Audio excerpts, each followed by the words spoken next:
What's up, everyone? What's up, Chandler? Can you guys confirm that you can hear me? Just want to make sure everybody can hear me before I get started. I know we had some audio issues last time, and just want to make sure that we're good to go this time.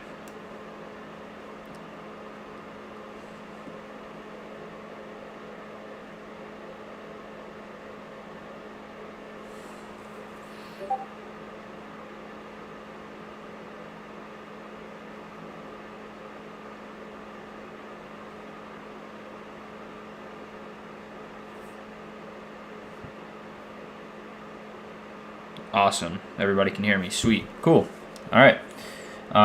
So let's go ahead and let's get started. Hope everybody had a good weekend. I know I tried to rest and recharge a little bit. I was telling someone else that sometimes what we do is we're inundated in the markets day in and day out, guys. Monday through Friday, bell to bell, talking after hours about different securities, stocks, things like that. So it can become a drag. It's a lot. Just like a professional sports season. I always link sports back to the markets, but it's very similar. When you start to break it down. Particularly Major League Baseball, one that I was, involved in, and it's a grind of a season, right? It's 162 games. There's a lot that goes into a season, and it's a grind, and you got to make sure that you have the mental fortitude to kind of carry yourself through. There's a lot that goes onto it. In professional sports, really any professional sport that's a grind, but specifically baseball, there's a lot of failure. It's a lot. There's a lot of repetition, and trading's the same way, right? There's a lot of failure in trading, and like I always tell you guys, when you learn how to lose, that's when you really become a successful trader.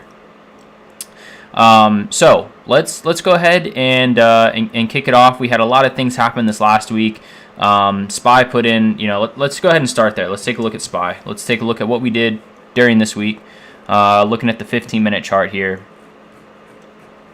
Let's zoom all the way back out, give you guys a little bit of perspective on where we went this week. For those of you guys that are new, I'm Strat and Oak. I'm in the Discord Monday through Friday, and on weekends too. We live trade. So if this is your guys' first Sunday scan, appreciate you being here. Thanks for tuning in.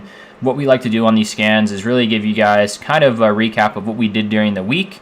And then we like to take a look at some setups that are presenting themselves to us for the upcoming week. So the way I typically start these things is to kind of take a step back, figure out where we were at this week, what happened, talk about some of the top setups that we had this week from a trading perspective, and then get into some setups that I like for the upcoming week. And then if we have time at the end, obviously leave it for some questions. If you guys have chart requests or questions that you want to look at, we'll do that.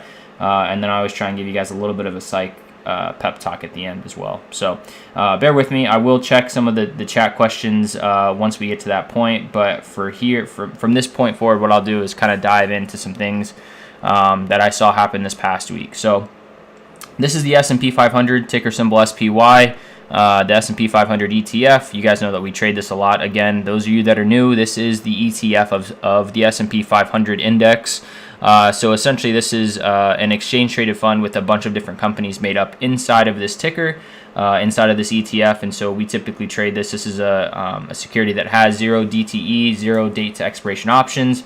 It has basically every date to expiration options now, Monday through Friday. So this is one that a lot of people in the room like to trade.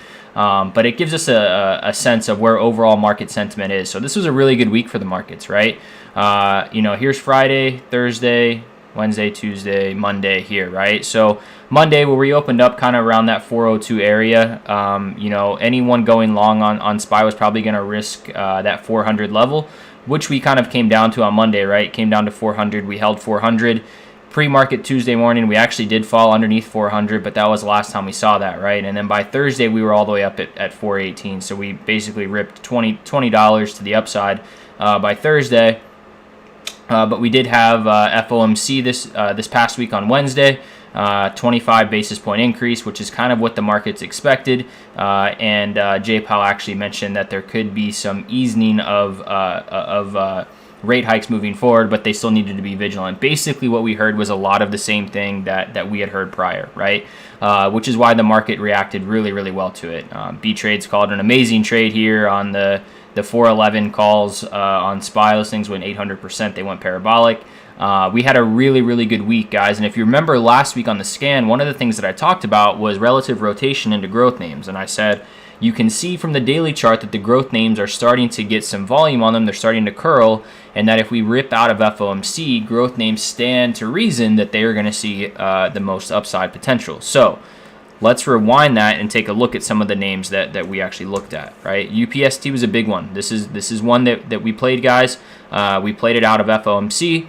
And, you can see here what happened when we played it out of FOMC, right? We ripped up, and then Thursday morning, we just got an absolute rocket of a missile, and that went 800% overnight. So on Sunday, we talked about UPST. For those of you that are in here, right, we talked about UPST. We talked about the fact that UPST was a high growth name, and like I tell you guys, from a fundamental standpoint, taking everything at face value here, when you think about the markets and you think about how money is traded from hand to hand and what companies have to do to acquire money to grow, growth companies typically fare well in lower interest rate environments. And when some people ask, well, why is that? What is the reason behind this? I've given this a couple times, but for those of you that don't know it, when interest rates are lower, it costs these companies less capital, right, to grow, basically. Think about it if you're buying a house, right? If you're buying a house today, a $500,000 house today, and your interest rate is, let's say, 7%, right? It's going to cost you a lot more per month to borrow that money to purchase that asset than what it was going to 2 years ago when you could have got a $500,000 house at a 2% interest rate, right?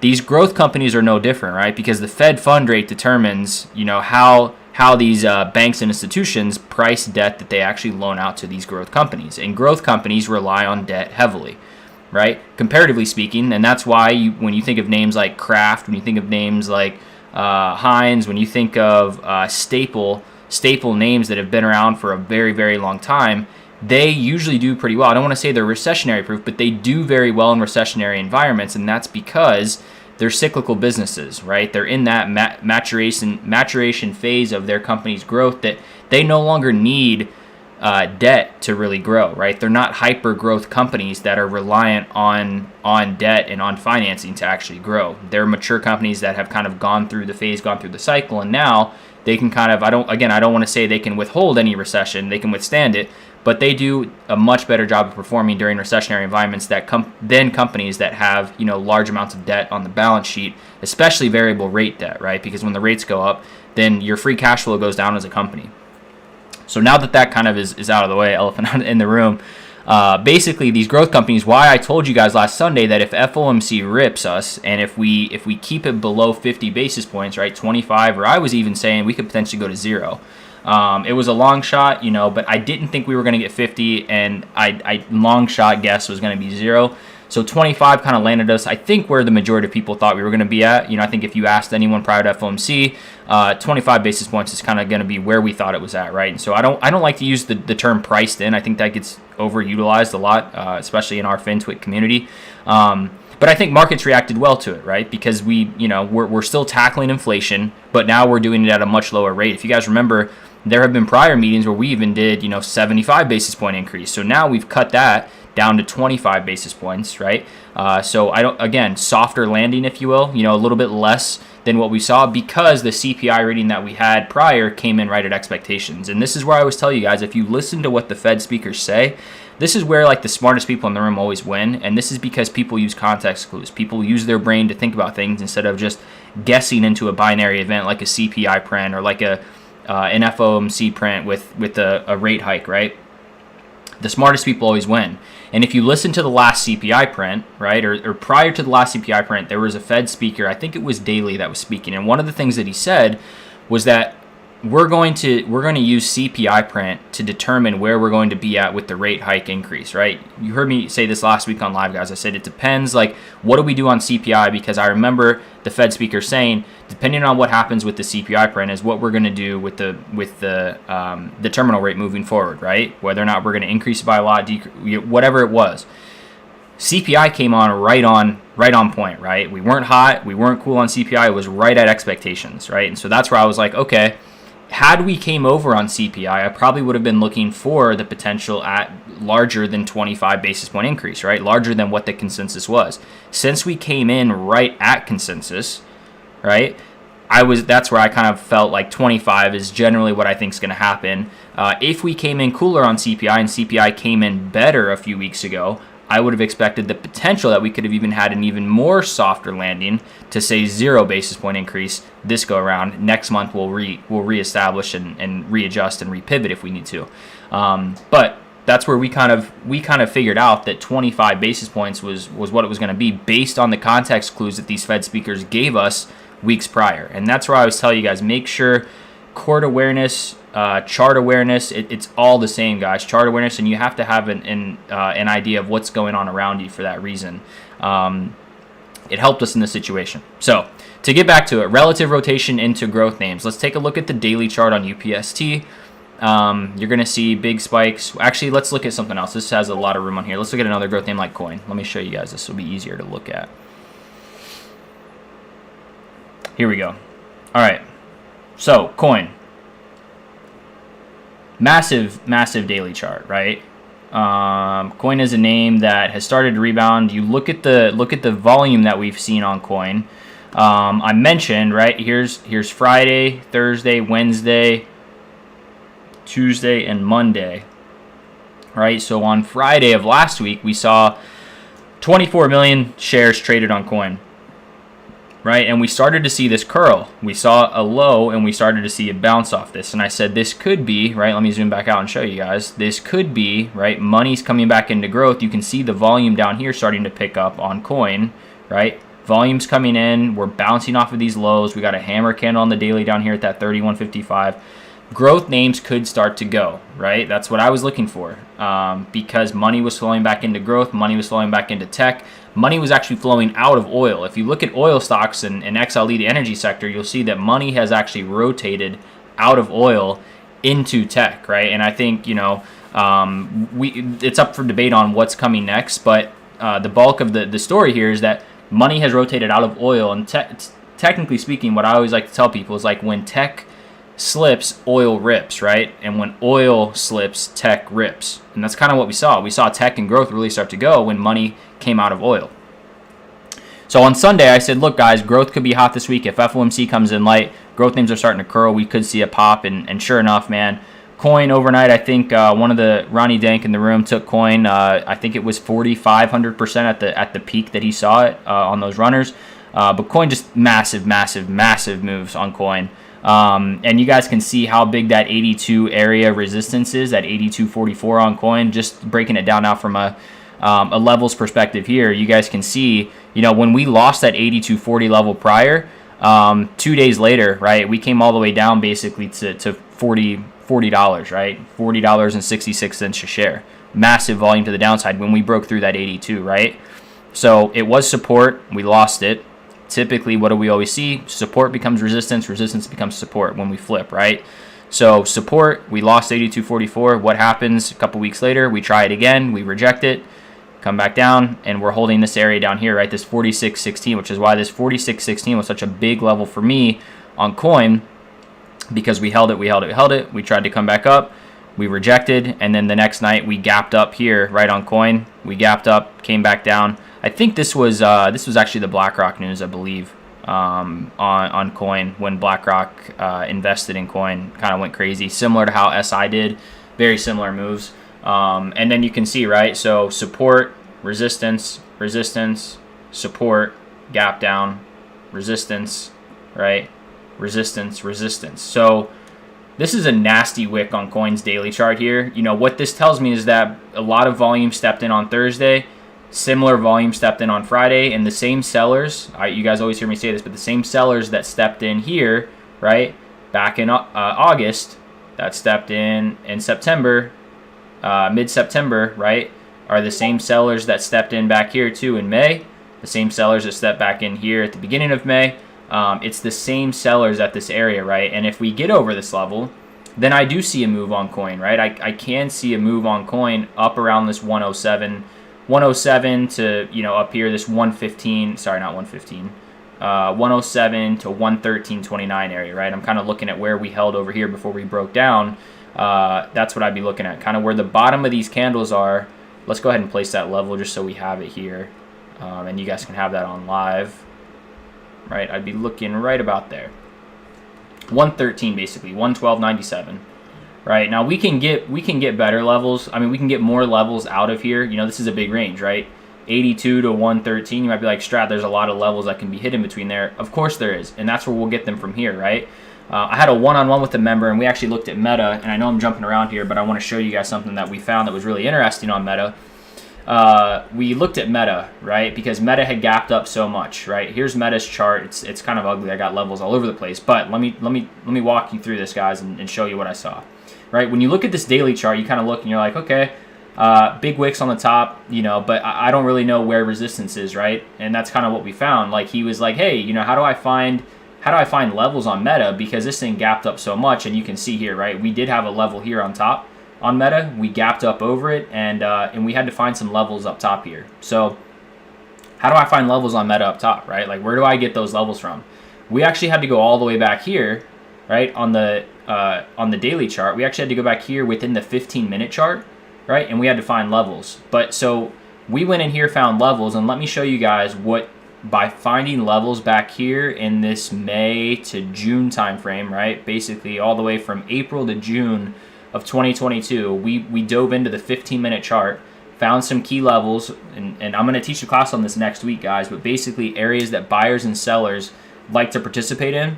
We found levels on the 15-minute chart, and let me show you what that equated to. I promise we didn't cheat. We did this live, and he can attest to it in the room. When we did that, we zoomed back out on the daily, and we took a look, and I was like, okay, now I think that now that we did this back here, right, we could get some levels that line up with what's been happening, recently. So let's take a look at the 15-minute now on Meta, and let me show you guys. Okay, so look at this, right? Here's the gap up. Here's the big gap up we had Wednesday night, right? Here's Thursday and here's Friday. What do you notice? On a 15-minute chart, these levels are pretty damn good, right? We open on Thursday. We push up, right? Here's a key level break. From all the way back April to June is where I found these levels, right? So again, pointing back to the fact that I always say, the same buyers and sellers that are here at 187.50 on Meta today are the same ones that were there April, May, and June of 2022. And how do I know that's true? Because look at how they reacted. We broke 187.50 and we went all the way to 197, right? And where did we reject at? 196.44, a key level that I had from May and June of last year. April, May, June, right? We rejected. We came back down. We tried to hold this key level, which is 194.19. We couldn't hold it. Fell down. We tried to push back up. We rejected, and we fell all the way back down to 187.49, right? So these three levels are massive for Meta, right? This level in particular, is 149.19, was key when we found this from April, May, and June of last year, because look what happened on Friday with Meta. Massive ripper out, right? 5-minute candle, 15-minute candle, massive rip at open for Meta on the 15-minute candle. Next candle, massive rip all the way up to where? 196.44, key level that we found from, 8 months ago. We rejected 196.44. We rejected 194.19, and we stayed underneath here, right? We got 1 rejection, 2 rejection, 3 rejection, 4 rejection, 5 rejection, 6 rejection, 7 rejection, and we rejected all the way back down to 187.49. So this wasn't a level that we found just by looking at the 15-minute chart on that day on Meta. I had none of these levels on my chart, and you can ask Dow, a member in the room, street trader in the room. We went back and charted these levels from April, May, and June, and look how they respected them. The same buyers and sellers respected this area perfectly, right? This area right here. Sorry, I'll make this a little bit smaller. Sellers stepped in here the same way sellers stepped in April, May, and June of 2022. right? So a lot of people ask, hey, we're in uncharted territory. Like, how do I get levels here? That's exactly how you do it. It takes time. It takes effort. I'm going to go over this in my class on next Thursday. We have Stockman Trading. Z's going to teach you this week about his indicator on the 5-minute with his 80% accuracy rate. Z's an animal, by the way, and I know I'm jumping around here, but Z's going to teach this week on SPY. He's great. You guys are going to love his class. So that's something that's coming this week. But for those of you that are interested in building these levels with me, I'm going to be teaching this class next week. So I just want you guys to see how important, because I never really placed a lot of importance on key levels, right? When I first started trading options, I was in a Discord room just like you guys are in Moneyline, but I'll argue that no other room rivals what we do in Moneyline. So it wasn't like Moneyline at all. I was just taking alerts from a private Twitter account, right? Like Discord server owner had a Twitter account, and very good trader, good at what he does. But I didn't really know what I was doing, and I didn't have that positive that positive light from an admin to say, like, this is what you should be focusing on. And my whole goal in all of this, myself, Darth, B-Trades, our whole goal for everything in Moneyline is to basically make your tuition that you have to pay the market a lot less than what ours was when we started. If I can make it easier for you, I'm not saying quicker, right? Because everyone works on a different clock. You know, some players make it to the major leagues in 1 year, and some players make it to the major leagues in 8 years, and they're a Hall of Famer once they get there, right? So I don't want you guys to think of it from a clock perspective, because no one can actually guarantee what time you're going to be profitable, how long it's going to take you. I can't tell you that, right? Just like I can't tell you where stock's going. I don't know. But what I want to try and do is make it easier on you guys, and I want you to start focusing on some of these things that I'm giving you, because if I would have focused on these things earlier, I would have seen more success than what I saw when I first started. And that's all it is for us, right? We're just trying to make it easier for you guys based on what we've been through and what we've experienced. That's what we're trying to give you. And so hopefully this shows you guys that key levels are huge. Like, key levels are massive, especially 15-minute key levels, right? 1 rejection, 2 rejection, 3, 4, 5, 6, 7, 8 on this candle, right?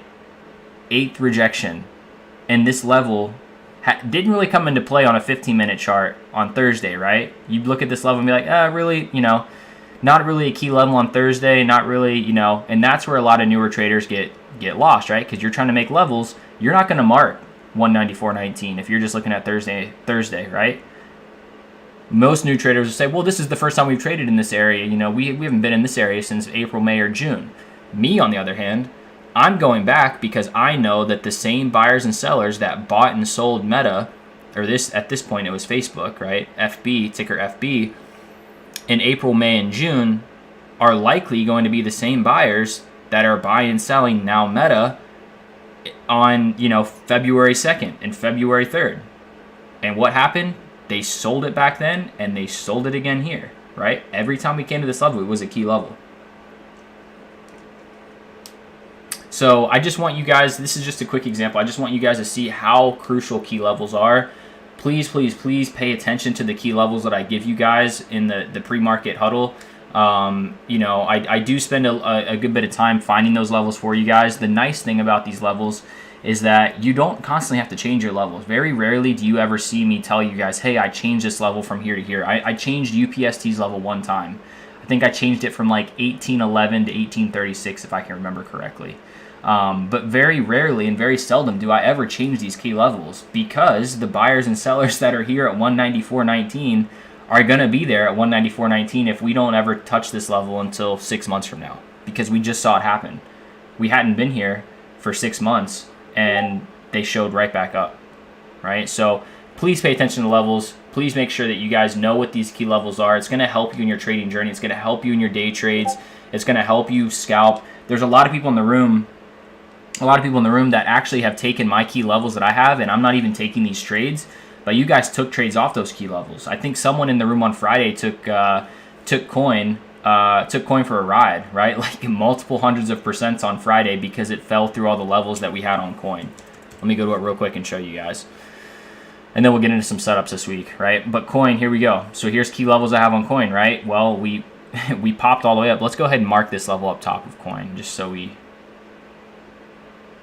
can mark it. Not a coincidence that the 15-minute here, right? 85.50 basically is kind of where we were at high of day. here on Thursday, right? The high was 85.53. Well, look at the 15-minute, right? Rejection, rejection, rejection, rejection, rejection. That's 4 rejections off of a key level, right? I would anticipate that we'd make a move back down to our next level, and then, you know, they played the trend all the way down, right? Break a level, scale some, hold some, scale some, you know, and just kept falling, kept falling, kept falling.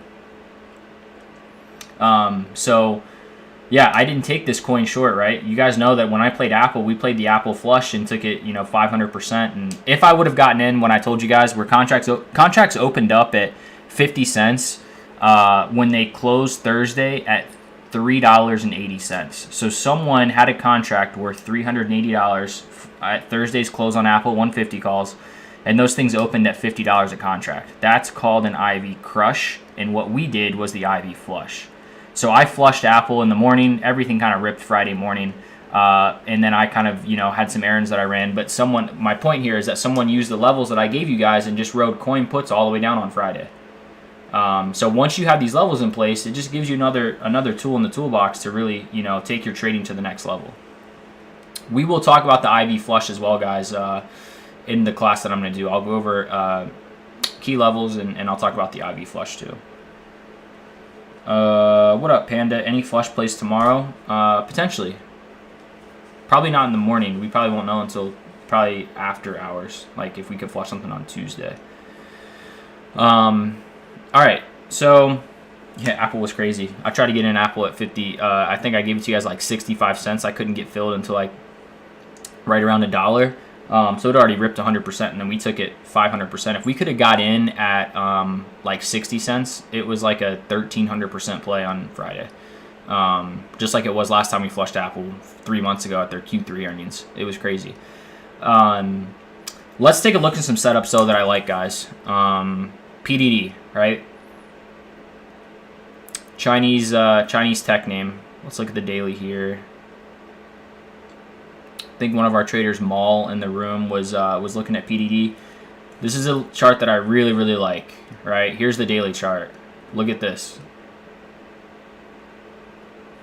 Massive rising wedge, right? Consolidation, 1 touch, 2 touch, 3 touch essentially, kind of, right? 3 touch, 4 touch, 5 touch, 6 touch, 7 touch, 8 touch, breakout. So now what I'm looking for here on PDD, right, is obviously a move back to the downside, right? I'm not saying we're dropping all the way down to $50 or $58 on PDD, but we broke this wedge, right? So this is what I'm looking for here on PDD. We're going to have to put some levels in, and I will put these levels in, guys, tomorrow in pre-market huddle. You guys are going to have PDD levels because I think this could be a really easy short. I'm going to be watching this level here to start. This 95.65, and then we're gonna have to find some levels below to figure out where we could fall to. But this level is gonna be big for me on watch, right? And just by looking here, guys, like just on the daily chart, I can see how we held it. Let me go back here, right? Held it, right? We broke over, retested, ripped. That's why this 95.56 level is huge for me. You know, when we broke through it, we kind of fell down. We failed it, fell all the way down on the wedge. So this level is huge. But again, here's another point I want to make, right? We found this level. We're not even looking at the 15-minute chart. We're looking at the daily chart here. Now let's go into the 15-minute and see how we reacted to this level, right, on Friday. Fell down, down, down. Look, tweezer bottom basically right here. So we can move this a little bit. I mean, we could probably make it like here, 95.52, somewhere in that 95.50 range, right? That's like it's a key level. So underneath 95.50, I really like PDD short. Now, on the 13th of February, China has their CPI release. I think it's like equivalent to like their FOMC or CPI. They have some big economic events happening in the Asian markets in the next 2 weeks. So it's going to be something that we need to watch, and definitely keep some of these larger cap tech names from China, you know, on watch. So names like PDD. Let's go to the daily here and let me show you some other names. This will kind of be a theme this week. A theme that I'm going to watch is China stocks. You know, last week it was growth stocks. This week I really want to watch China stocks. because I think we could see some downside moves here. So PDD, Baidu is another one.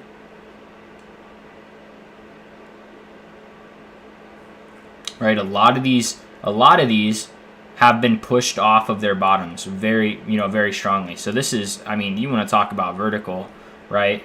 This thing is just complete rip, right? All the way in November at $73, all basically a 100% move since November. So like 2 or 3 months, 100%, right? So these names are due for a technical pullback. Probably a name like Baidu is probably due for a pullback down in here, a healthier pullback, probably to this 128 area. So names like Baidu, names like Baba, Gorilla trades Baba a lot. Baba's a name that I think is going to head back under 100. I mentioned this. Here's levels I have on Baba. It's a little messy, but we can already see, right? Like 58. You guys see these charts are very similar. Just like the growth names were very, very similar last week. We started to see all those growth names curl. The China stock names all bottomed here in November around that 58, and they've all, like Baba, over 100% in the same time, right? Baidu, same chart. Baba's starting to curl, though. Baba's starting to turn over a little bit, and Baba's got a lot of room down. I think when Baba starts to sell, we're going to make a move back down to this 87 level. Why do I say 87? Because you can see how long, just by looking at the daily chart, how long we actually spent around this area, right? Basically underneath 97. 97 to 87, right? Spent a lot of time there in December before we actually broke out and started gapping up. Spent a lot of time here August and September, right? In here. Spent a lot of time in this area too, April through May, end of May. So all the China names I think have hit pretty decent bottoms, and they've all ripped up kind of high, and I think they're all due for a broader pullback. I'm trying to think of some other ones that would be on that list. Let me think. Baba. What are some other ones? I guess you could look at JD would be another one. JD.com.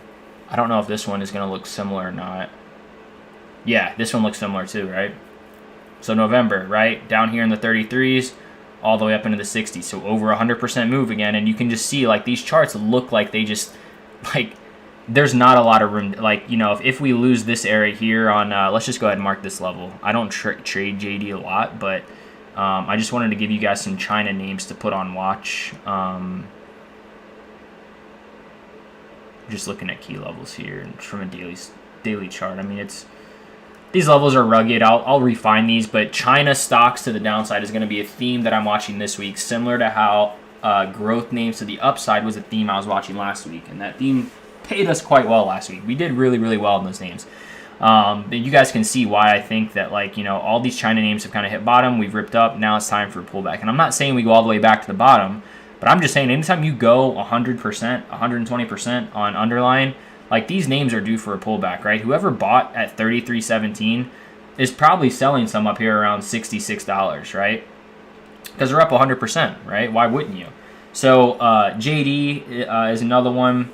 Names like Neo. I don't know if Neo is, because it's EV. I don't know if it hugs on with kind of like Tesla. Yeah, this one's not as similar of a chart as those China tech names. Billy might be another one. Yeah, so here's a good one. Billy's another one, right? So Billy, Baba, Baidu, JD, those four names you guys see, they all have similar charts. This one actually is due for a healthier pullback. This thing hit 8 back in November, and it ripped all the way to 28, right? All the way up basically to 30, 29.50. This thing went parabolic. Almost 400%. If you invested in Billy back here at the end of October, you're up 4x your money right now, basically. Or you were up 4x, right? So these are names that I'm watching. I think China names short are going to be, really, really nice to watch. Someone mentioned K-Web. That's another one, yeah. This kind of gives you an overall sentiment of how these names are doing. But again, all these charts are very similar. Just like the growth charts were very similar. And this is the other point I want to make to you guys, is that all of the markets move in rotation. Sector rotation is a big thing. And if you can identify sector rotation before it happens, you can make a lot of money. And I'm not saying to predict, don't react, but if we have our eyes on something like this, automatically I see this though on K-Web. right? I see this as being a huge spot here because we lose that. K-Web's going right to here.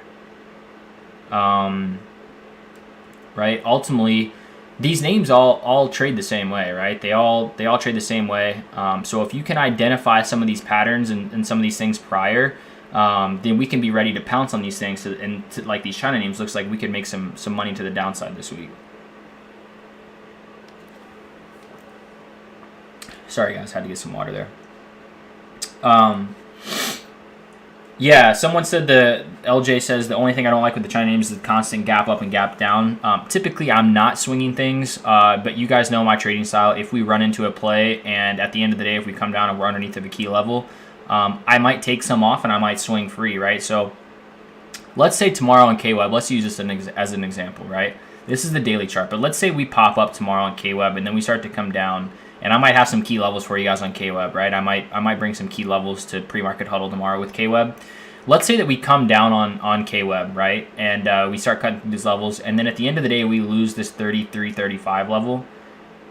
To me, it's accretive for me to swing some KWeb overnight because we just lost a huge level that we have been holding all the way since the beginning of the year, right? Like we have held this level since the beginning of the year, and last time we lost this level, or last time we got to this level, we got here from gapping all the way from $32, right? So for me, KWeb is a name that I like. I would like to the downside. I would like to hold that.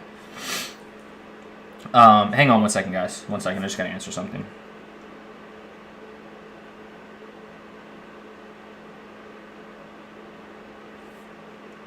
Sorry, I had to answer a text real quick. For me, KWeb, right? Like you guys know how I swing. I agree, LJ. To your point, China names can be very volatile from a swing perspective. But sometimes, right, if you lose a key level on your swings, you can see what happens, right? So if we lost key levels to the upside here, we basically gapped from this day. We closed this day, December 30th, right? We closed at 30.20. Right, and on January 4th, we closed at 34.60. So you're right. There's a lot of volatility from China names in the overnight sessions from the gaps, and I think that's due to obviously just the inherent time nature. They're 12 hours ahead of us in China, at least Eastern Standard Time where I'm at. So that contributes to that. But for me, China names to the downside is the theme this week that I'm going to be watching. So. Hopefully that resonates well with you guys. Again, last week when we talked about growth names, curling and doing what they did, we nailed it, right? I mean, coin went 4,500% if we held onto those calls. UPST, Ronnie hit those things. Ronnie hit coin for 4,500% on his runners. UPST, I swung those, got 800% out of those. We made some really, really nice trades last week on growth, and I think this week we're going to see. We'll see if growth continues, right? Like I'll see if growth continues. I don't like the candle that some of those growth names put in, but we do have a firm earnings this week. That's the other thing I wanted to tell you guys. Some of the earnings plays this week that we have that we're going to be watching.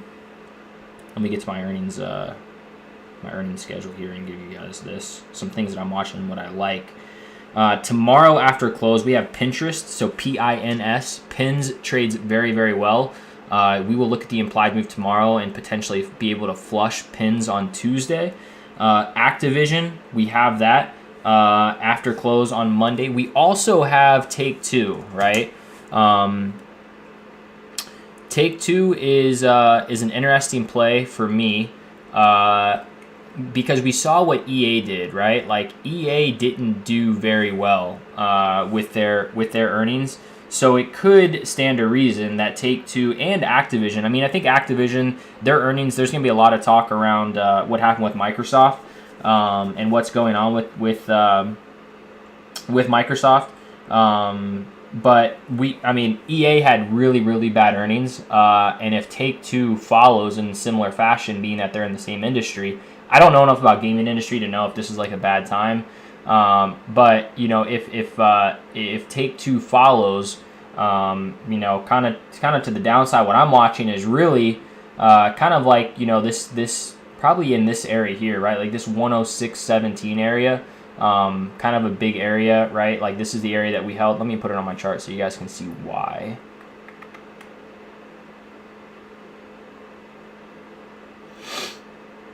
First area is probably going to be right around in there. Next area I'm going to mark is probably going to be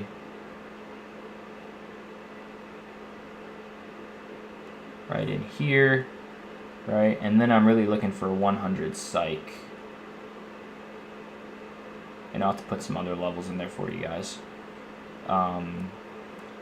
But this is kind of what I'm watching here, right? If we lose this 108.50 level, we have a lot of room down, right? Because rejection all the way down to 100, right? Rejection all the way down to 97. Rejection all the way down to, what did we hit here? The low was 101.77, right? So $1.77 away from our level. But every time we've rejected this level right here, like we rejected, now this was an earnings gap down, right? So we basically closed at 108 and we opened at 91.90, right? So earnings were bad back in November. We saw a huge drop. I don't know that we're going to see a huge drop again, but if we do, right, it's interesting to me that we're trading right around the same level again. Let's see where we close tomorrow, but if we lose 108.47, we could see a nice move down on take two.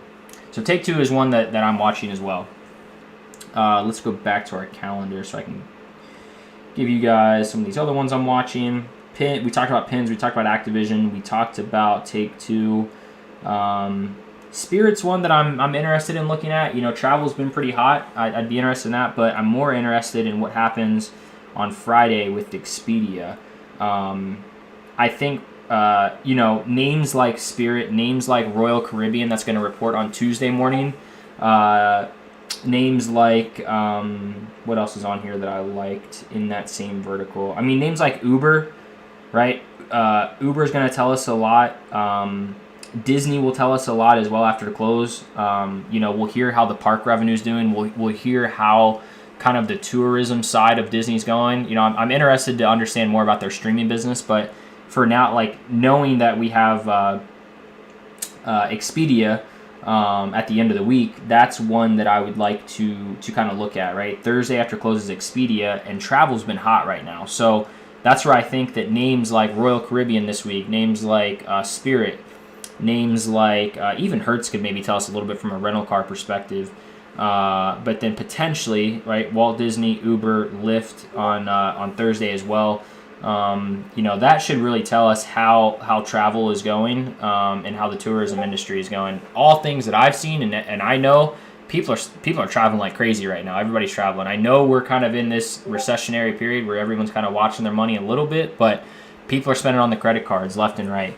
People are still traveling. So that's what I'll be looking at. But I think, you know, Thursday after close, we have PayPal. That's going to be my top watch. PayPal, Lyft, and Expedia are my top watches going into Friday for Lotto Friday.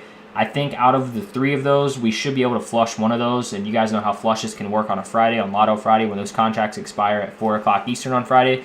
Those things can go parabolic. So we'll be watching those. I think Affirm could potentially give us an indication of how Affirm reports on Wednesday after close. AFRM, that was a growth name we talked about. Affirm could potentially give us an indication of how PayPal is going to report at close on Thursday as well. But again, you know, we talk about relative strength from a growth perspective. You guys, this is exactly what we were talking about, right? Starting to curl, and then bam, right? We break out on Affirm. So Affirm reports on Wednesday after close. We'll be watching Affirm to see how we react there. So from an earnings perspective, that's kind of what I'm watching, guys. PDD, China names are my top watches. You guys saw some of those charts there. They will be in pre-market huddle. I do want to talk about travel because BA has been trading really well. But again, we are still in this range, right? Let me take off my drawings for you guys, right? We're in this range from essentially, right, like this 204 area, down in here, right, 204 basically to 215 is what our levels were to the upside. But you guys can see, I don't want to add levels here because I think if I click this level, it'll put it back on there. Just want to hide this so you guys can see. We're in consolidation, right? And last time we were in consolidation, we saw a big move, right? We consolidated, boom, we broke out. This is a massive move here waiting to happen. Whether it's downside or upside, you know, I think my money favors Sorry, let's get rid of that last level. My money is favoring to the downside. If I had to guess, I'm guessing downside on Boeing. But travel has been hot, right? Like we've bounced a lot off these levels here, all the way down into that 120 area. We bounced all the way up, basically $100 a share, right? All the way up to 220. Again, if you invested in Boeing back at the beginning of October, you're up $100 a share for every share that you purchased, which is massive, especially when they were $121 back then, right? So basically a 100% move for you. So Boeing to the downside is one I'm watching for. Again, those of you guys that are new, we really like daily consolidation setups here at Moneyline, and that's because you guys hear me say it all the time, that daily consolidation setups, I liken them to a game of tug of war, right? You have buyers and sellers that are playing tug of war on the playground together, and when the one side lets go, whether it's buyers or sellers, the other side takes over, right? Think about it if you're playing tug of war with boys against girls, and the girls let go. What happens? The boys rip it, and the girls get absolutely drugged, across the ground, or vice versa. Same thing happens here. Buyers are pulling, sellers are pulling, buyers are pulling, sellers are pulling. Well, when one of these gives out, whoever gives out, right? If the buyers give up and the sellers take over, the sellers are going to yank it down. If the buyers take over and the sellers give out, the buyers are going to yank it up, and that's just what happens, right? That's called consolidation. It's like a rubber band that's coiled up waiting to spring. Home Depot is another one. I guess I could give you guys this example on where we saw this happen. Here's a daily consolidation, right? Back in December, right? Oh, here we already have the levels there for you. Sorry, let me take that level off. Right, I had this. Nope, cancel. I just want to take this guy off. There we go. So we had this level, right? Like consolidation, consolidation, consolidation, and then bam. What happens? Look at this daily candle that we got. Oops, sorry. A little bit of a lag there. I'm just trying to show you guys how important consolidation levels are, right? Consolidate, consolidate, consolidate, consolidate. As soon as we break over that level on that daily chart, massive moves up. What day was this? January 11th. Let me show you guys what January 11th looks like. Just to show you guys. Because I want you to be able to trade these daily breakouts on a consolidation level. It's going to help your trading immensely. And these are high quality setups that you guys can smack. Here we go. Here's January 11th, right? We broke out of this level. Now let me show you the 5-minute. Oh, it didn't keep me at January 11th. Bear with me. Sorry. Trying not to make anyone sick while I'm going back here. I don't want to make you guys motion sick by scrolling through screens. I really wish Webull will come up with the feature that says I could put in a filter and just say like, hey, I want to see January 11th chart on this ticker, and I want to see this time frame. They make you really work for it. But here we go, right?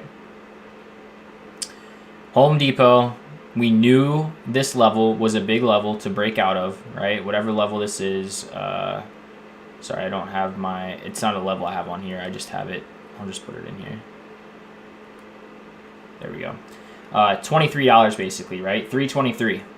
$23 over 300. But 323 was a key level. Here's the 5-minute chart on Home Depot. Well, what happened on this day, right? We pumped up out of this. We finally broke over it. Came down and we retested it, right? So this was resistance, but sellers let go and buyers finally took over, right? Bounce over, came down and retested on the 5-minute. This was your key here, right? 5-minute hammer candle over our key level and explosive, right? Basically from 9:40 Eastern in the morning until 10:25, so less than an hour, right? We ripped nearly $6 on Home Depot. Contracts went absolutely crazy here, and this is why I always tell you guys that I love daily consolidation setups. These are the ones that you find on Sundays. You set your price alerts, and as soon as it hits it, you get interested in the chart, and then you go. So this is massive. Get used to seeing these daily consolidation setups because I love these setups. They're super high quality setups. They're high confidence setups for me. They're usually weeklies unless it happens on a Friday, so you don't have to worry too much about like zero DTEs wicking you all around and getting stopped out and being nervous. They're really high quality setups. For the last 3 weeks we couldn't get over this level on Home Depot. We finally break over it. And then market makers and buyers were gracious enough to give you a retest of that level that says, this is a chart that screams at you, right? This is screaming at you. Daily breakout, retest the breakout spot, and we hold it with a hammer candle. This is one of those trades where like I wish I could go back and take this every single day of the week, because this is such a high confidence, high quality setup. The chart is screaming at you to take it, right? This is such a huge play. And this is what I'm hoping sets up on BA soon. The same type of consolidation setup on BA, right? Let's go back there. Let's go back to the daily.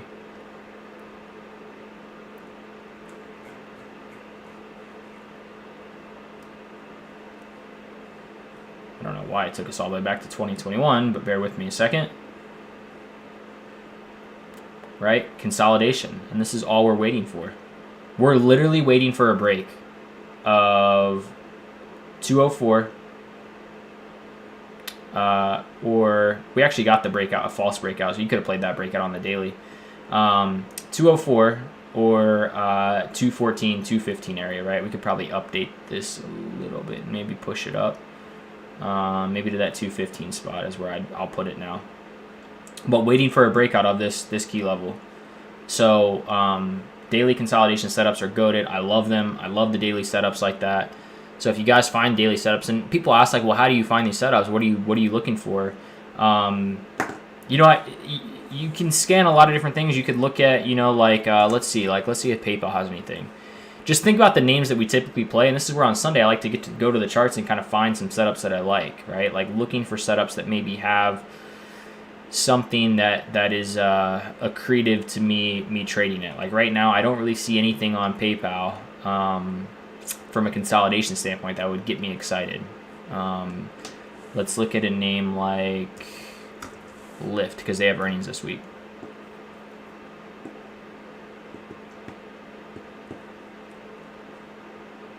Nothing really happening on Lyft for me, right? CVS is one. Someone gave this to me last week on Sunday Scan. I'll show you guys this one. This is one that I actually really like.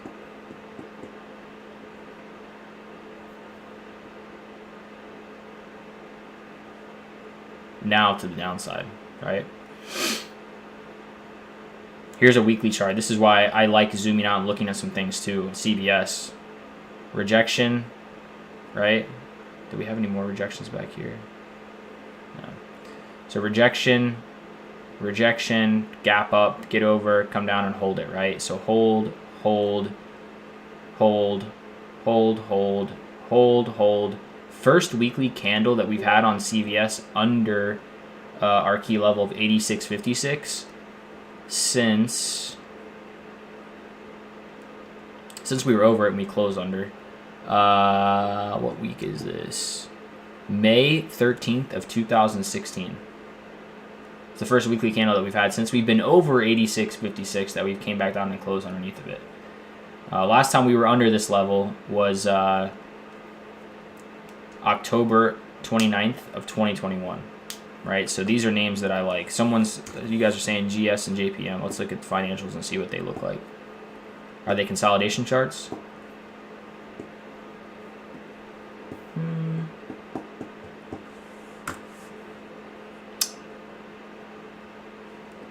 Daily, let's look at daily.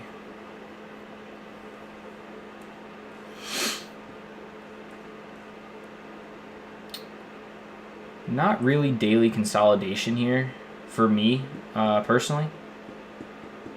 I do like this level though. I'm just going to put this on here so I have it.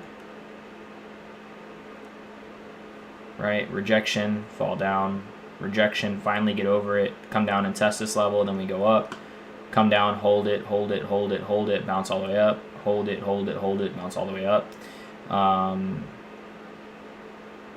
This is probably a good level here too. I'm just going to put these levels on my chart since I have you guys. Here you can kind of see how I'm putting my levels in and what I'm looking for.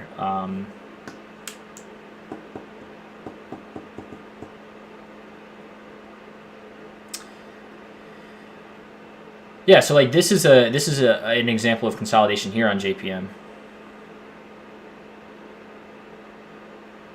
Right? Basically trading between this 387 level and 374 level, So $13 range, but when we break one of these, it'd be a big move, right? Well, we broke this on this day's time frame, and we sold down. You could have got some swing puts, or you could have bought puts on that breakdown. Yeah, financial sector's been looking good. I mean, I've kind of been watching the XLF financial sector ETF, and it's been looking pretty good. Someone said JPM. Let's just look at that. I assume that this is going to look like a similar chart, right? The WFC, all these are going to look very similar, strong charts. Yeah, nothing really from like a daily setup that I really like here. Just knowing that we have, obviously there's been some strength here. Let's look at other, real quick, let's look at some other financial names to see if we come across anything interesting. Yeah, strong. I mean, just green. Bank of America has just been super strong off of that 30, off this level down here, right? This key, oh look, it's a key level. Funny how that works. Right? Hold. Finally broke through it, came back up, tried to hold it, lost it, fell all the way down, came right back up to that level, held it, pushed up, came down near it, pushed all the way back up, came down, failed it, fell down through it, tried to push up again, fell through it, came down, rejection, support, held, support, and then bounce. And this is where swing traders really make their money. People that swing, I don't swing as much because it's just not my style, but this is where you can look at the daily chart and kind of find some swings. Do you ever draw zones or just draw lines? I usually just draw the lines, Kathleen. Sometimes you can draw zones. Basically, like at the end of the day, these key levels are basically supply and demand zones. I mean, like my level's not perfect. I joke and say, look, it hit it to the penny, and sometimes it does. But again, that's kind of just luck. That's not really. I don't know where it's gonna go to, but I know that like 33.13 is a big area on the chart for Bank of America now, right? Because I've seen how buyers and sellers have reacted to it, right? Looking all the way back in like August 29th of 2022 and even, here in October of 2022. Let's look at Truist, formerly known as BB&T.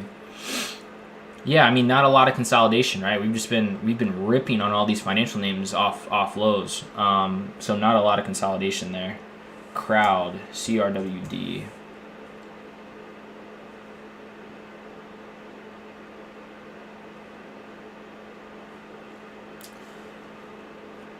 On a daily chart, not a lot of consolidation here for me as well.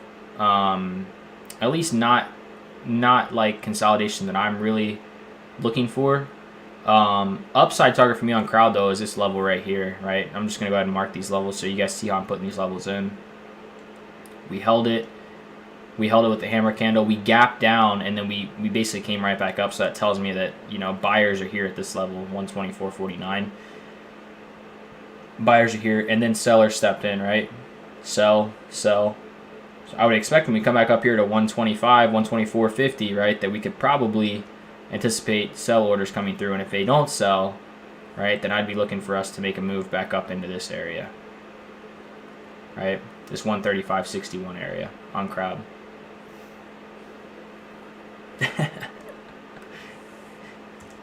Piton.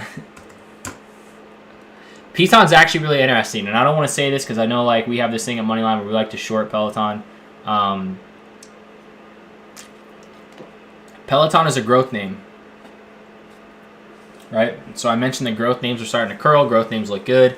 Peloton's looking good. This is a key spot on Peloton though, right? Like this is an area here on Peloton.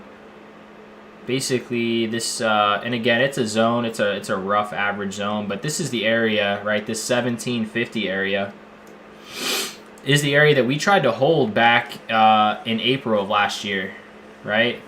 When we were all shorting Peloton to zero. This is when we were. This is where we were talking about this, right? Moneyline started in February of 2022. So you can see Peloton ripped, and then it just started selling, and we were just basically able to short Peloton all the way down to, what did we hit down there? We hit like $11. So Peloton's an interesting one because this is where we held back at the end of April, and then we finally broke through it. Broke all the way down to the downside. This is an interesting spot for Peloton. 1750 on the daily chart, right over this area on the daily. I just looking from this angle here, like I really see the next big spot that we could go to is like 2015. Right, and then over that, probably looking up in and around this 2283. I'm just going to mark these upside in case we start trading Peloton so we have them. Somewhere in there is what I'd be looking at. Now, someone said go back to crowd, CRWD, and wants me to go to the monthly. Let's take a look at the monthly.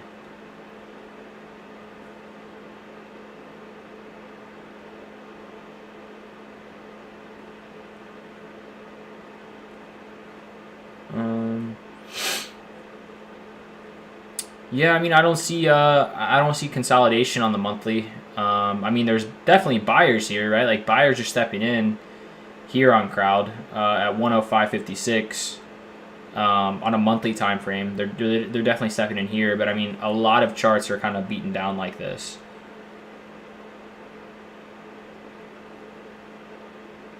Yeah, Brent, one of the things, I do like to look at consolidation. I really just like to look at high quality setups, right? And things that are happening in the broader market and what's happened in the past week that kind of helps me lay out a game plan for this week. And you guys see, last week we talked about FOMC this week, or we talked about FOMC, we talked about things that were going on, during that week, last week. And one of the things that, the resounding thing that I keep telling you guys is we talked about the sector rotation into growth names, and growth names ripped last week, and we made a ton of money off of it by being smart and vigilant and playing the charts that were in front of us. And now what I'm telling you guys is that these names that all look similar, PDD, Baidu, Billy, JD,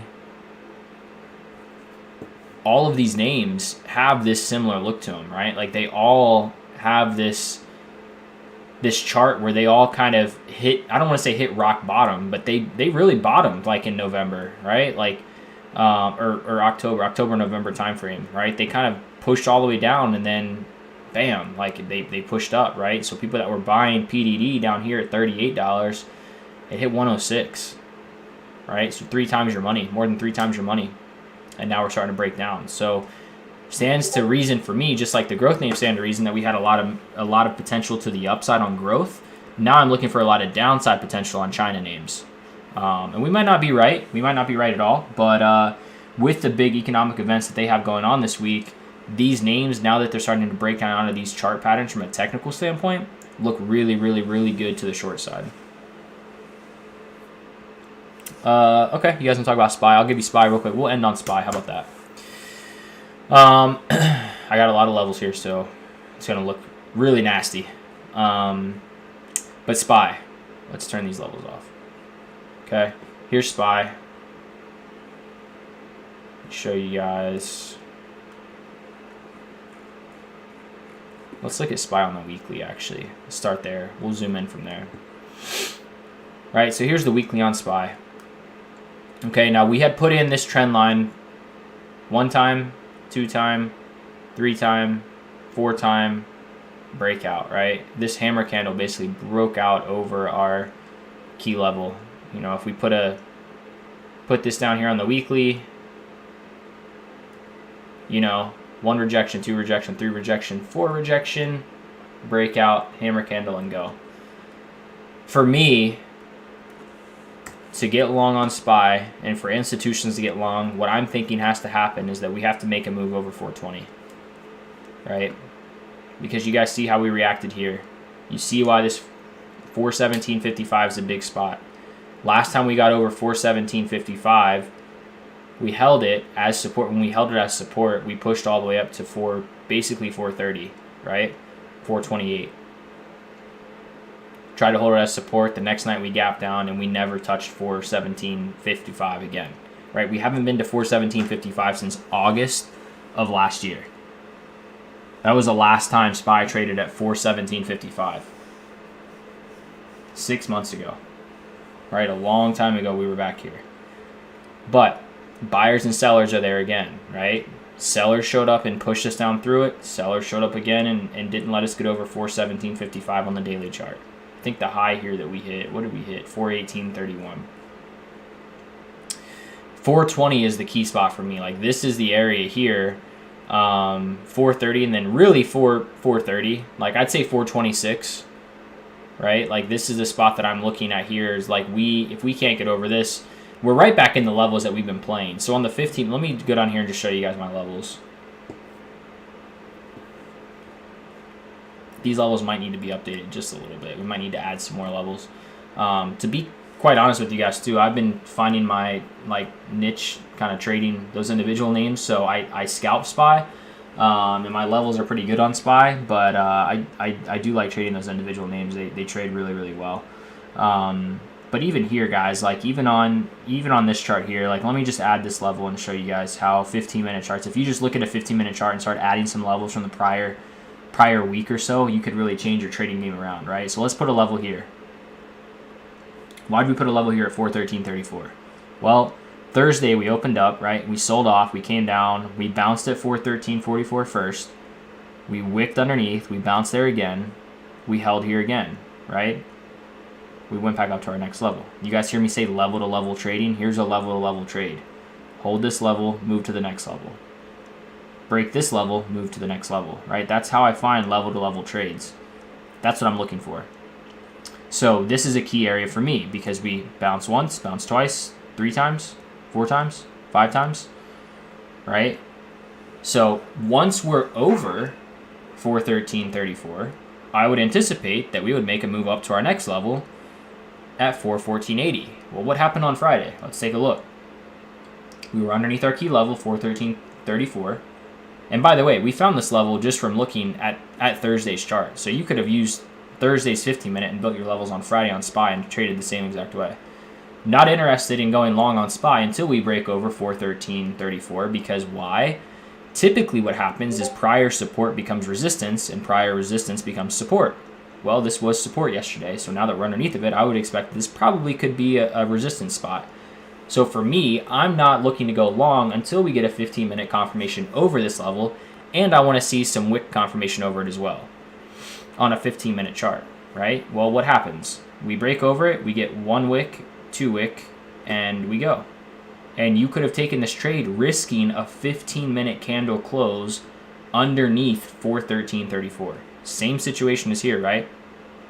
Big bounce spot 3 times Thursday morning. What happened Thursday afternoon? We came down and we tested that same spot, right? When we came down here, you could have, and I always tell you guys, when you're going to scout, buy these contracts on the 15-minute chart as close as you can to this key level. Because if you buy here and we come all the way down here, even if we don't close underneath of it and we come back up, number one, theta is going to kick in, right? Theta, it takes time. So number one, theta kicks in. Number two, your psych kicks in because now you're going to see your position. If you buy here at 413.81 and it comes all the way down to 413.23, so let's say 60 cents on a 0 DTE, you're probably down 40%, maybe 50%, I don't know. You're down a lot on a 0 DTE. Now, if you buy close to your key level, right, if we buy here at 413.36, 413.40, somewhere in there, the drawdown we're going to see is minimal. We might see a negative 10% move, and then we wick right back up and start pushing up on the 15. Right? So always use, I use the 15-minute chart, and I always risk that 15-minute candle close under my key level, right? 1 bounce, 2 bounce, 3 bounce, 4 bounce. On Friday morning, I'm not interested in going long on SPY until we get over that 413.34, and we got over it on the first 15-minute candle.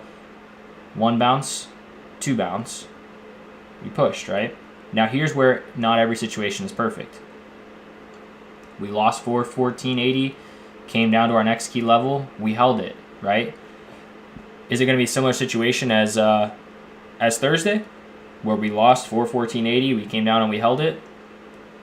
I probably would have said yes here, but seeing that the increase in sell volume that we got massive sell volume on this candle. These are situations too where it's not a perfect science. If it was, we wouldn't all be sitting here, right? It's not guaranteed to work every time. But that's why I use the 15-minute chart. I risk a 15-minute candle close under a certain level, right? And as close as you buy to this level, if that candle closes underneath, you're stopping out a lot less than someone that maybe buys a candle up here, risking a candle close all the way down here, right? So it's all about It's all about the risk level and risk limits. But level to level trading, guys, that's how I do it. So this is what I'm looking at on SPY. Let's see where we open tomorrow. I think futures were around like we're trading around like 413 early on, I think, and now I think we kind of dipped underneath that. So downside levels I'm watching, right, are going to be 410, because if we lose 410, then I'm looking for a move all the way back to 407.86. You can see here like how well these levels worked, right? Here's FOMC day. Ripped through all these levels. I'm looking for a break of 410 for a move back to 408, move back to 406, and then 405. Ultimately, all the way back down to 403, 402, and then 400. Underneath 400, we'll make our descent back down to these levels that we played for about 3 or 4 weeks straight. That were pretty damn good levels.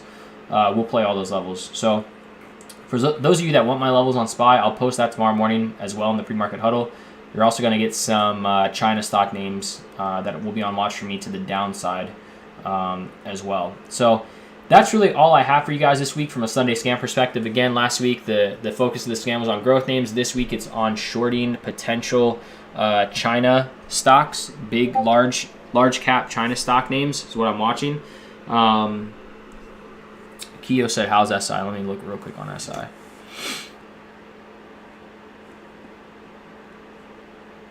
SI's had a lot of moves with that BlackRock stake. SI's kind of rejecting that top area where if I zoom in here, this will take me a second. This is the other thing I despise about Webull. Being able to zoom in is a pain as well. But you guys can see prior support becomes resistance, right? If I zoom in here on SI, support, breakdown, resistance, right? Prior support becomes resistance. So in order for us to move any higher in SI, we really got to get over this top level of 24.25. We get over that spot and close over on the daily, then we can make a move up towards this 27.67. I'll go ahead and mark this for you guys so you have it. 27, what did I say, 67? Yeah, there we go.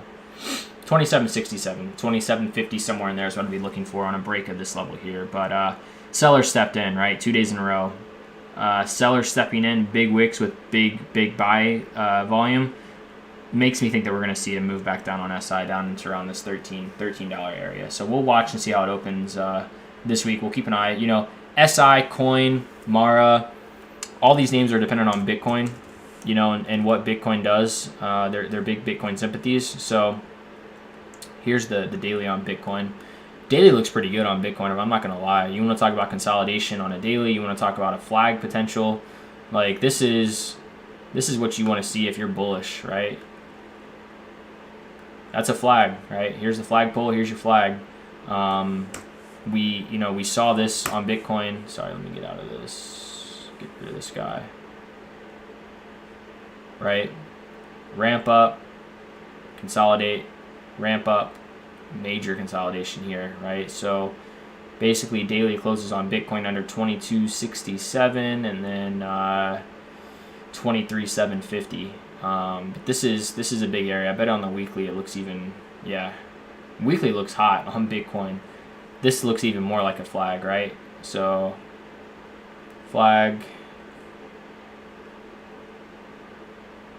we're getting tight, and then potential flag pull, right? Potential bull flag on Bitcoin. If we break out of this, first target to the upside is probably going to be around that 25 area, somewhere here around this 25 area, and then above that, right, be looking for a move to around 29.30 on Bitcoin. Big upside potential if we get a move up to like the 33,000 area on Bitcoin. But yeah, that's what I'm watching on SI, Keo. Exactly, Vin. Just need a piece of the pie, man. We don't need the whole move.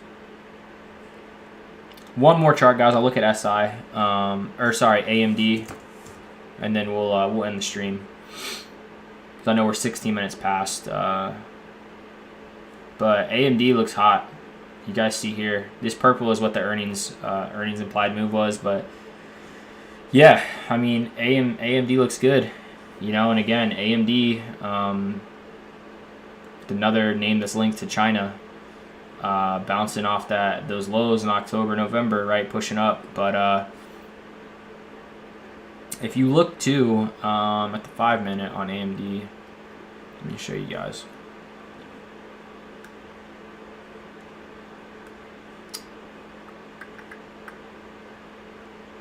What happened on AMD. So on Thursday, guys, right? We had a key level here on AMD at 83.82. Let me zoom out a little bit. I want to show you how you can trade these names and why key levels are so important and why I will always reiterate key levels to you guys. Because you can make so much money if you learn how to use them. Right?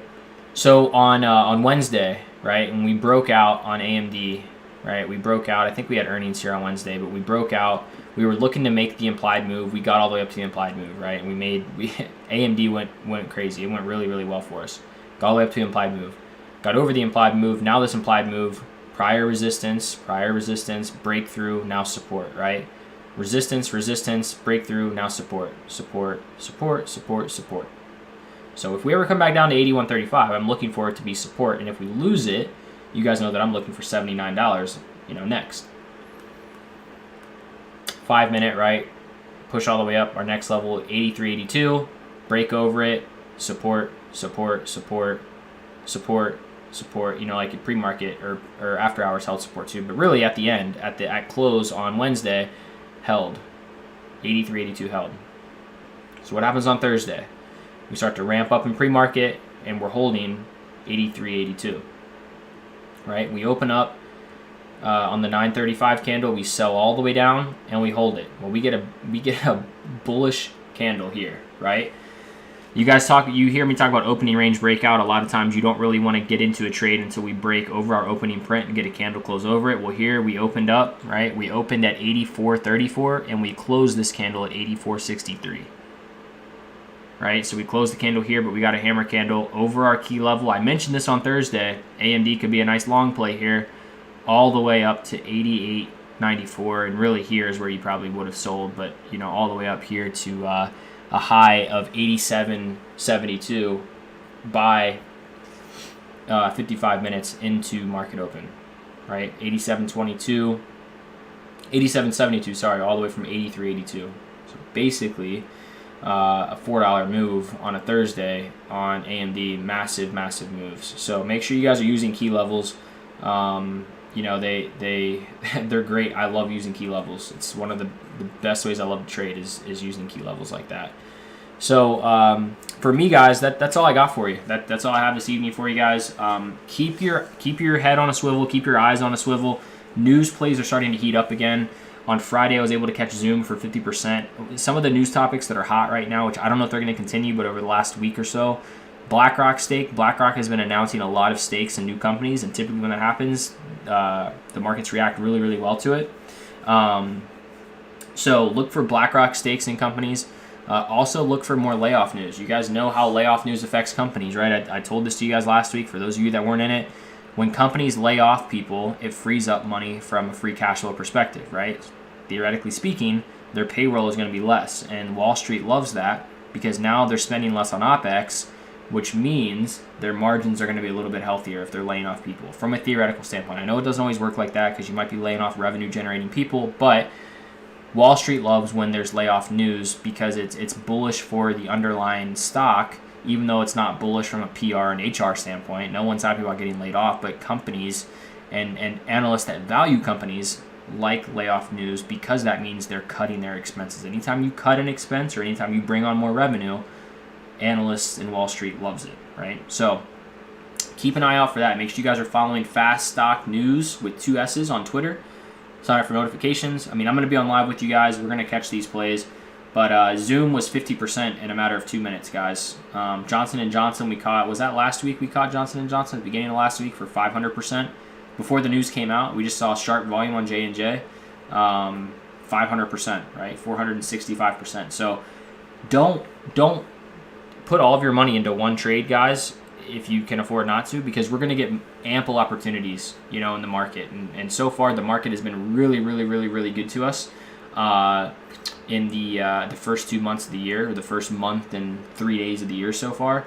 But we've got a lot of time left in the markets. And like I told you guys when I first started the scan, trading in the market is a marathon, right? It's a grind. It's day in and day out. So make sure the moves that you're making tomorrow are accretive to you trading well on Tuesday, and the moves that you make on Tuesday are accreting to you trading well on Wednesday, right? So, yeah, GME was another one. GME news 100, yeah. GME went, but yeah, GME catches news. It could go to 100 as well. But yeah, make sure you guys are doing things that that are accretive to your growth as a trader and your journey as a trader. I want all of you guys to succeed, and I promise you that all of you can do it. Everyone in here listening is capable of doing it. All 700 people that are on live with us every single day.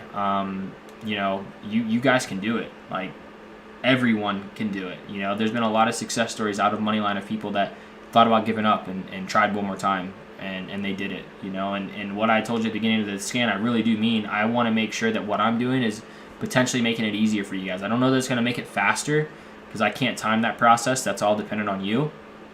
But I want to make sure that you're equipped and more ready to take those moves to the next level than I was when I first started. So that's how I'm going to end it, guys. And last thing I'll say is make sure you guys are always, always, always winning big, winning small, and losing small, because from a basic algebraic standpoint, the small wins and small losses will cancel each other out, and you're only left with big wins. So let's not have any big losers next week. No one should be blowing up anything.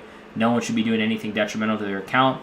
Small losses are okay, because we know over the long run that small account losses will be canceled out with small account gains, and then we'll sprinkle in some large account gains during those days, and that's when your account will really start to take off. So, really, really excited for this week, guys. February has been really, really well to us, been doing well for us, and treated us really well. So let's continue to push in February and be smart, be vigilant, and let's continue to have a great month, guys. That's all I got for you tonight. So I appreciate you being on here. I'm sorry it took a little bit longer. Hopefully you guys found some value in this, even though we went over time. For those of you that maybe came on a little bit late, the recording for this, you'll be able to use the link that's in the Discord and kind of scroll back on this and watch it from the beginning. But we do these every Sunday. We also have class on Thursday with Stock Trading Man Z, who has an 80% win rate on SPY. I personally cannot wait to attend that class, because I'm really excited to see what he's been doing. And then we will be live trading with you guys every day as well. Next week on Thursday, I have you guys with key levels. And then I think after that, the following week, I think B Trades is going to be talking about trading SPY and using the 2-minute strategy, if I'm not mistaken. So a lot of good things coming up this month, guys. We have a lot of exciting things. Again, markets have been treating us really well so far in February. So hopefully they will continue to do good things for us, and we'll continue to be patient, be vigilant, and strike when the iron's hot. So appreciate you guys being on here. I'll see you guys in the room, and I will see you tomorrow morning for a pre-market huddle. Make sure you guys sleep good, sleep fast, and get ready to go to work tomorrow morning. Have a good evening. See you guys.